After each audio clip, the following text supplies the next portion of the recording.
அனைவருக்கும் வணக்கம். நம்ம எல்லாருக்குமே மகாபாரதம் அப்படின்னு சொன்னா கிருஷ்ணனுக்கு அடுத்தபடியா வேறொரு கேரக்டர் நம்ம மனசுக்குள்ள தோணும். இன்னைக்கும் சூழ்ச்சின்ற வார்த்தைக்கு எக்ஸாம்பிளா அந்த கேரக்டரை தான் உபயோகப்படுத்துறோம். மகாபாரதத்தில் அதிகமாக வெறுக்கப்பட்ட ஒரு நபரும் அவன்தான். அது யாரு? சகுனி. கௌரவர்களை அழிவுக்கு தள்ளின சூழ்ச்சியாளு, சூதாட்டத்தோட மாஸ்டர், குரு குலத்தையே சிதைச்சவன். இப்படித்தான் நாம அவனை பத்தி தெரிஞ்சு வச்சிருக்கோம். ஆனா ஒரு கேள்வி, சகுனி பிறவியிலேயே கெட்டவனா, இல்லைனா அவனை அப்படி மாத்தினது யாரு? பலருக்கும் தெரியாத ஒரு உண்மை. சகுனியோட ஒவ்வொரு செயலுக்கும் பின்னால ஒரு தீவிரமான பழி உணர்ச்சி இருந்தது. அந்த பழி உண்மையில யார் மேல இருந்தது? வாங்க பார்க்கலாம். காந்தார நாட்டின் இளவரசன் சகுனியின் ஆரம்ப வாழ்க்கை. சகுனி காந்தார நாட்டுடைய அரசகுமாரன். அவன் ஒன்னும் பிறக்கும் போதே சூழ்ச்சியாளன பிறக்கல. அவன் புத்திசாலி, அரசியல் அறிவு கொண்டவன், தன்னோட குடும்பத்தை மிகவும் நேசிச்சவன். காந்தார நாடு ரொம்ப அமைதியான வளமான ராஜ்யமா இருந்தது. ஆனா ஒரு அரசியல் திருமணம் எல்லாத்தையுமே மாத்திச்சு. அந்த திருமணம் காந்தாரியோட வாழ்க்கையை மட்டும் இல்ல, சகுனியோட மனசையும் உடைச்சு. காந்தாரியின் திருமணம் மறைக்கப்பட்ட உண்மை. பீஷ்மர் ஹஸ்தினாபுரத்து இளவரசனுக்காக பெண் கேட்டு காந்தார நாட்டுக்கு போனார். இளவரசனுக்கு நீங்க பொண்ணு கொடுக்கணும்னு சொன்னார். ஆனா பேரை சொல்லல. அப்போ அங்க பட்டத்து இளவரசனா நாட்டை ஆண்டது பாண்டு. அதனால பாண்டுவுக்காக தான் பெண் கேட்டு வந்திருக்காருன்னு நினைச்சு சந்தோஷப்பட்ட காந்தார நாட்டு மன்னனும் அவருடைய மகன்களும் சந்தோஷமா சம்மதிக்கிறாங்க. அவங்க திருமணம் செஞ்சு வைக்கிறதுக்காக ஹஸ்தினாபுரத்துக்கும் போறாங்க. ஆனா அங்க போனதுக்கு அப்புறம் தான் அவங்களுக்கு தெரிஞ்சது, மாப்பிள்ளை பாண்டு கிடையாது, திருதராஷன். கண்ணில்லாத ஒருத்தனுக்கு என் மகளை எப்படி கொடுக்க முடியும் அப்படின்னு காந்தார நாட்டு அரசர் ரொம்ப வருத்தப்பட்டார். அவங்களுக்கெல்லாம் இது ஒரு அவமதிப்பாதான் தோணிது. சகுனியுடைய மனசுல முதல் முறையா கோபத்தோட விதை விதைக்கப்பட்டது. எங்க குடும்பத்தை ஏமாத்திட்டாங்க அப்படிங்கிற உணர்வு அவன் மனசுல மேலோங்கி இருந்தது. பீஷ்மரின் அரசியல் முடிவு பழியின் தொடக்கம். இந்த திருமணத்தை நடத்தி வச்சது யாரு? அது குரு வம்சத்தின் தூண் அப்படின்னு கருதப்படுற பீஷ்மர். அவரை பொறுத்த வரைக்கும் இது ஒரு அரசியல் கூட்டணி. ஆனா சகுனியுடைய ஆங்கிள் இருந்து பார்த்தா அது அவனுடைய சகோதரியின் வாழ்க்கையை பலியாக்கிய நிகழ்ச்சி. அந்த நாள்ல இருந்து சகுனியின் கோபம் குரு வம்சத்தின் மீது திரும்பியது. சிறைப்பட்ட காந்தார குடும்பம் மறைக்கப்பட்ட கொடூரம். சில புராண கதைகள் என்ன சொல்லுது அப்படின்னா, காந்தார மன்னரும் அவரோட குடும்பத்தாரும் அந்த திருமணத்தை எதிர்த்தாங்க. ஆனா காந்தாரி கண்ணை மூடிக்கிட்டு ஏத்துக்கிட்டா. இவங்களுக்கான வெறுப்பு இருந்தது, எதிர்த்தாங்க. இதனால கோபமடைஞ்ச பீஷ்மர் இவங்கள ஹஸ்தினாபுர சிறையில அடைச்சிட்டார். அது மட்டும் இல்லாம இவங்க எல்லாருக்குமே ஒரு நாளைக்கு ஒரு கைப்பிடி உணவு மட்டும்தான் கொடுக்கணும் அப்படின்னு உத்தரவு போட்டார். அப்பதான் அந்த குடும்பம் ஒரு முடிவு எடுத்தது. எல்லாரும் ஒரு கைப்பிடி உணவை மட்டுமே சாப்பிட்டு உயிரோட வாழ சாத்தியமே இல்லை. அதனால எல்லாரும் நம்ம உணவை சகுனிக்கு கொடுத்துடுவோம். ஏன்னா நம்ம குடும்பத்திலேயே ரொம்ப புத்திசாலி சகுனி தான். அவன் ஒருத்தனாவது நல்லா சாப்பிட்டு உயிர் வாழட்டும். அப்படி உயிர் வாழ்ந்தா இந்த குடும்பத்தை பழிதீர்க்க முடியும் அப்படின்னு முடிவு பண்ணாங்க. இந்த சம்பவம் சகுனியோட மனச முழுசா மாத்திச்சு.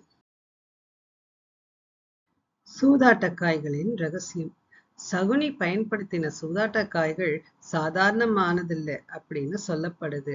அது அவனுடைய தந்தையோட எலும்பால் செய்யப்பட்டவை அப்படின்னும் சொல்லப்படுது. சிறையில் இருந்த அவனுடைய சகோதரர்கள் மற்றும் தந்தை ஒருவர் பின் ஒருவராக இருந்தார். அவனோட தந்தை இறக்கறதுக்கு முன்னாடி, என்னுடைய எலும்புலேந்து நீ சூதாட்ட காய்களை செஞ்சு வச்சுக்கோ, நான் உன் பேச்ச மட்டும்தான் கேட்பேன், அதே மாதிரி அந்த சூதாட்ட காய்களும் நீ சொல்வதையெல்லாம் செய்யும் அப்படின்னு சொல்றார். அதனாலதான் அவன் எப்பவுமே தோக்கல.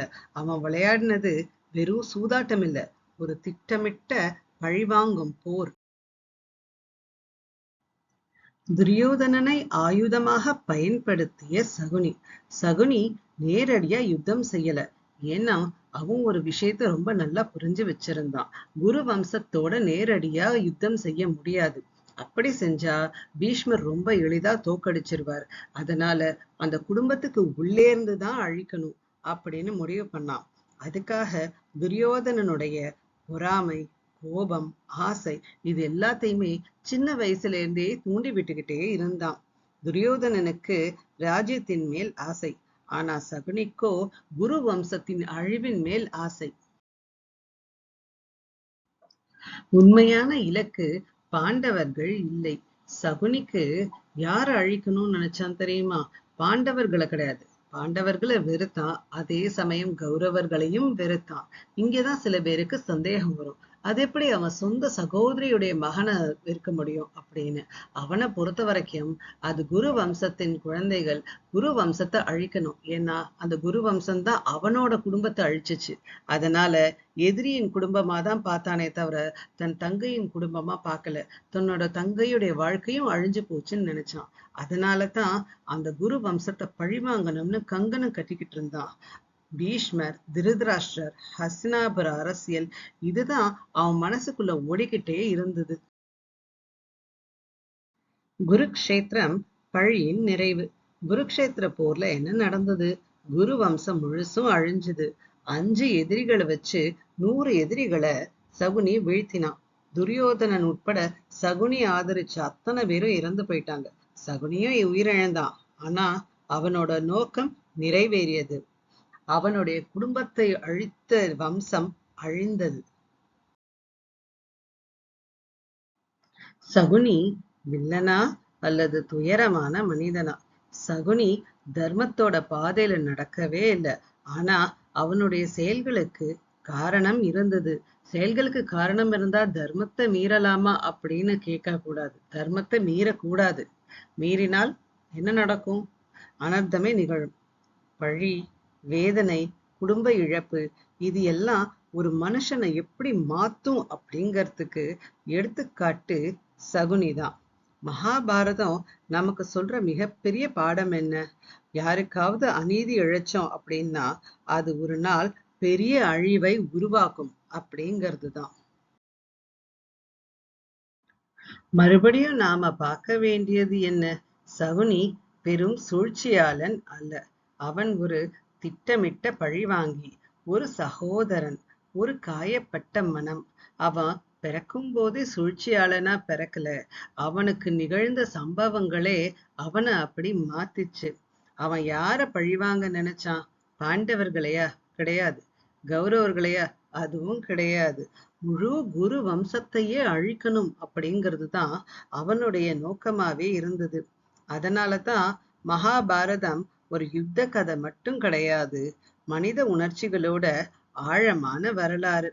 இந்த கதை உங்க எல்லாருக்கும் பிடிச்சிருக்கும்னு நான் நம்புறேன். மறக்காம லைக் பண்ணி, சப்ஸ்கிரைப் பண்ணி, ஷேர் பண்ணிடுங்க. அனைவருக்கும் நன்றி.